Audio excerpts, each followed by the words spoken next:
शरीफ होना और न्यायप्रिय होना काफी पीड़ा लायक होता है। दुर्भाग्य से मुझ में ये दोनों विशेषताएं थी और ये सिलसिला शुरू भी इसीलिए हुआ था। तो अचानक ही कुछ करने का ख्याल मेरे अंदर आया। अमल की तरफ मैंने उस दिन ध्यान दिया जब मुझ पर यह भेद खुला कि इस गंदी गली में मौजूद गटर बंद क्यों हो जाता है। गटर बंद हो जाता था, कभी किसी के घर में पानी भरने लगता, कभी किसी के घर। कई बार मेरे अपने घर में भी यही हुआ। फिर मुझे पता लगा कि यह सारी मुसीबत उस जमादार की वजह से पैदा हो रही है जो पैसों की जरूरत के लिए कोई भी चीज नालियों में ठूंस देता है और फिर उसे निकालने के 100 रुपए तलब करता था। 100 रुपए जरा सोचिए। मैंने उसे बुलाकर कहा, भाई आखिर ये क्या सबब है जो नालियां बंद हो जाती है। उसने कहा, बादशाह मुझे क्या पता, कचरा जमा हो जाता है। मैंने कहा, पता नहीं ये स्वरपन किसका है। उसने कहा, बादशाह होगा किसी का, हम तो हर वक्त इधर होते नहीं हैं। ये सिलसिला रुका नहीं। मैंने कुछ और लोगों से भी बात की, सबने यही कहा कि यह हरकत उसी की है, मगर ये मानता नहीं है। और फिर हमारे पास कौन सा सबूत है जो इससे मुंह लगे। और जनाब उसकी इज्जत ही क्या है, उल्टे हम ही बेइज्जत हो जाएंगे। बात ठीक थी, बस तभी मैंने फैसला कर लिया कि उसे गोली मार देनी चाहिए। लेकिन मेरे पास रिवॉल्वर या पिस्तौल तो थी नहीं। उसका लाइसेंस शरीफ आदमियों को आसानी से मिलता भी नहीं है। पान फरोशों तक के पास मैंने पिस्तौल देखी है, लेकिन मेरे जैसे अफसर को नहीं मिल रही थी। लाइसेंस लेने में रिश्वत वगैरह का बहुत खर्चा था।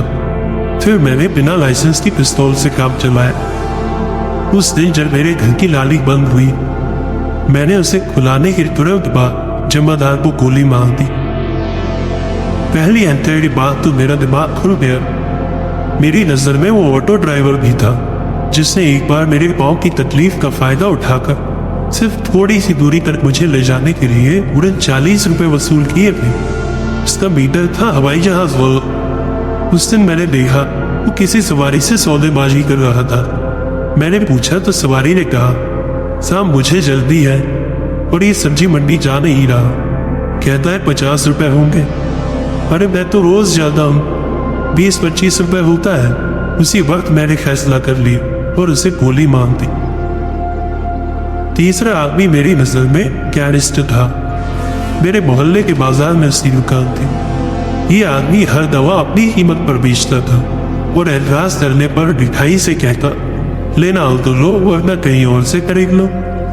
उसे पता था इधर उधर कोई दूसरी दुकान नहीं है। कुछ दवाएं जो बाजार से गायब थी उन्हें तो वो चौगने दावों पे ब्लैक में देता था। मैं मरीज आदमी हूँ, अब भला मेरे जैसे लोग स्वस्थ रह भी कैसे सकते हैं। मैंने झांक कर दुकान में देखा, वो किसी ग्राहक से दावों पर बहस कर रहा था। मैंने निशाना लेकर गोली चलाई और उसने सर मारा। उस दिन का चौथा कत्ल कोई जानबूझकर नहीं हुआ। नजदीक ही पोस्ट ऑफिस था, मुझे कुछ लिफाफे लेने थे। खिड़की पर बैठा लड़की का अखबार पढ़ रहा था। मैं उसके सामने कोई 5 मिनट खड़ा रहा, तब उसने सिर उठाकर पूछा, हाँ। मैंने कहा, अखबार पढ़ चुके?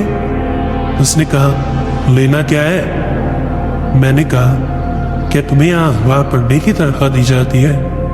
उसने कहा, पप्पा मत करो, लेना क्या है? मैंने कहा, कुछ नहीं। मेरी गोली ने उसे कुर्सी के नीचे लुढ़का दिया।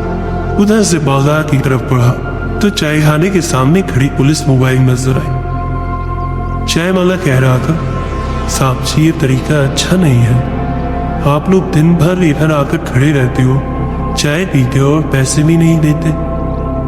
उसके सामने खड़ा एएसआई उसे गुस्से से घूरे जा रहा था। पुलिस का नाम सुनकर सभी कानों को हाथ लगाते हैं। लिखा होता है, पुलिस का काम है मदद आपकी।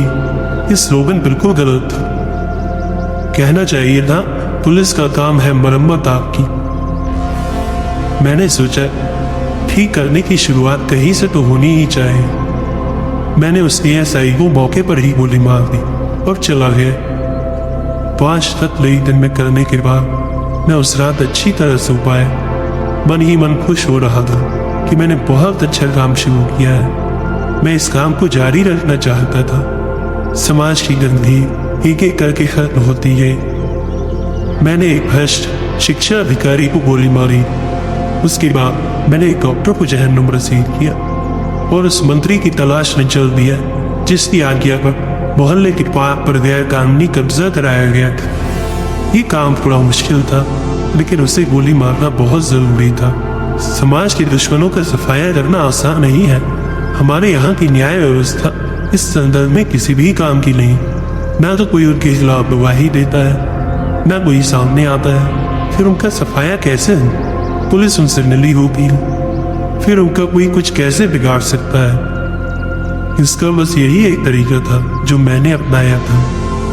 महीने के अंत में मैंने सोचा तो पता लगा कि मैं 150 लोगों को गोली मार चुका। खुश होकर मैं अपने घर से बाहर निकला और मेरी खुशी एकदम से काफूर हो गई। मैंने अपनी आंखें दोनों हाथों से मली और गौर से देखा। हाँ, ये तो वही जमादार था जिसे मैंने गोली मार दी थी। वो अपनी साइकिल पर सवार चरखबाज लटकाए मजे से जा रहा था। ये नहीं हो सकता, कोई और होगा। मैं चलता हुआ चौराहे पर जा पहुंचा। वो ऑटो रिक्शा ड्राइवर जिसे मैंने गोली मार दी थी मजे से सिगरेट का धुआं उड़ा रहा था। हाँ, ये तो वही है। मैंने उस गैरेज की दुकान के अंदर झांका जिसके मालिक को मैं गोली मार चुका था।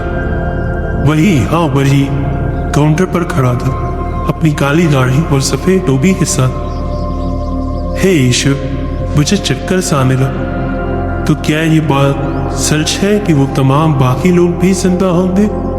मैं उस पोस्ट ऑफिस की तरफ गया जहाँ के क्लर्क को मैंने दुनिया से रवाना किया था। वो क्लर्क खिड़की के सामने अखबार फैलाए पढ़ने में लगा हुआ था।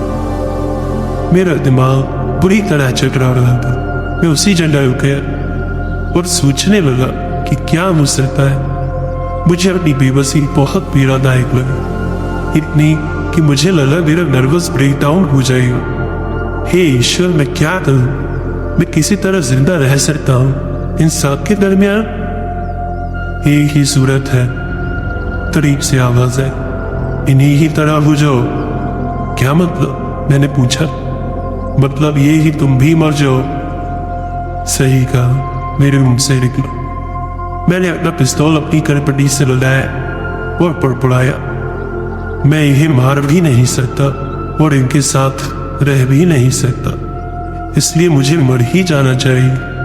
फिर मैंने एक फिगर दबा दिया और मर गया। आश्चर्य, वे तमाम लोग जिन्हें मैंने मार दिया था सब के सब जिंदा थे और अपने कामों में लगे हुए थे। उसी तरह मैंने देखा कि मैं भी जिंदा हूं और अपने काम में लगा हुआ हूं। लेकिन ये राज सिर्फ मुझे मालूम है कि वास्तव में मैं जिंदा नहीं। ये कब्जा हो गया है मुझे मरे हुए।